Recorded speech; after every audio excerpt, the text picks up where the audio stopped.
It was, whatever, Saturday, October 16th. I was working my usual shift in the emergency department. It was 7 a.m. to 7 p.m.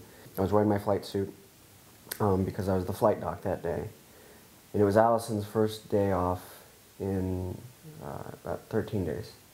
And so she was just going to hang out around the house and clean up. And 12:30 or so, I actually called Allie and said, "Hey, I'm hungry." And she said, "You want me to bring you food?" And I said, "Yeah." And she didn't complain about it. And I saw her at like 2:30 she came in. And I still remember exactly what she was wearing. Brought me the food and I gave her a hug and said, "I love you. See you when I get home tonight." I think it was about 5, right around 5 o'clock. And all of a sudden I get toned out. My radio went off. And we have a hospital transfer from Anderson Mercy. And I was excited. I love to fly. And my attending told me, she said it's a female cyclist. She's in her 20s. She's a head injury.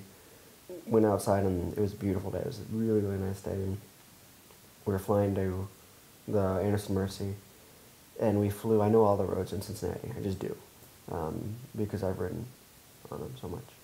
And we actually flew over the accident scene. Looked down and I saw a car and police cars and landed at Anderson Mercy and went in, got out of the helicopter and went into to emergency department room and looked at the patient first and kind of got just a global assessment of the patient.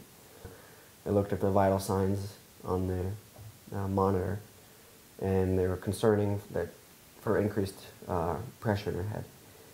Then I looked at kind of briefly at the patient's head, and she was intubated and had some obvious facial trauma. She had a breathing tube in and had facial trauma. And then looked down at the rest of her body, and as I was looking down at the rest of her body, I saw the team uniform that we wear. And it was Team Hungry cycling kit. And I was like, there's only 2 girls on the team. And as I was looking back up to the head, I just remember it was, don't let it be Allie. And I looked down, looked at the face, and it was Allie. And I put my head, on the back of my head. I said, "That's my wife." And then the room just got silent. And everyone stepped back. I said, "What?" I said, "That's my wife."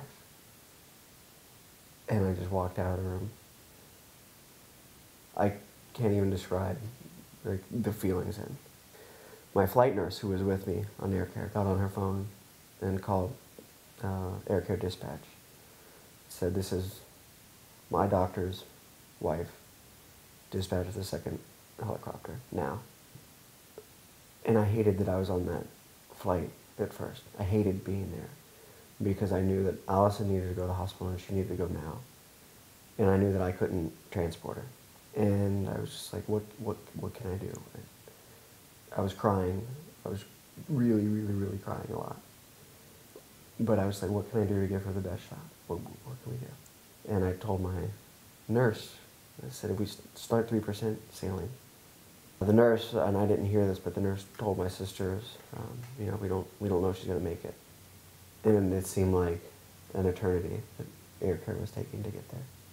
So we loaded Alison into the helicopter, and again, the helicopter was still running. They didn't shut it down. The emergency department had prepared. They had already called neurosurgery, who was already downstairs. They had cleared the CAT scanner.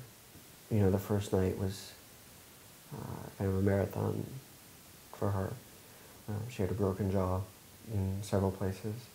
She had pulmonary contusions or bruising on her lungs. She had a broken sternum. She had a bruised heart. She had a broken collarbone. She broke 6 bones in her neck. People would tell me, she's going to be okay.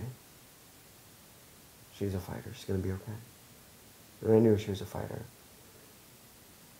But I also knew the medical aspect that, if you can be injured to the point that it doesn't matter how strong you are. I wouldn't leave the hospital. I wouldn't leave Alison. And every morning, we would pray. And I would pray with Alison. And we'd pray with our family. And then every night, before I left Alison, they started making me go home. The last thing I would do is I would pray with Alison. She fought incredibly hard.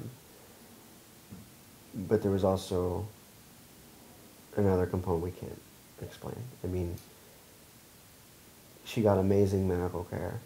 She was in phenomenal physical shape. But even still, the number of injuries she had, and as bad as her head injury was, she shouldn't have done as well as she did.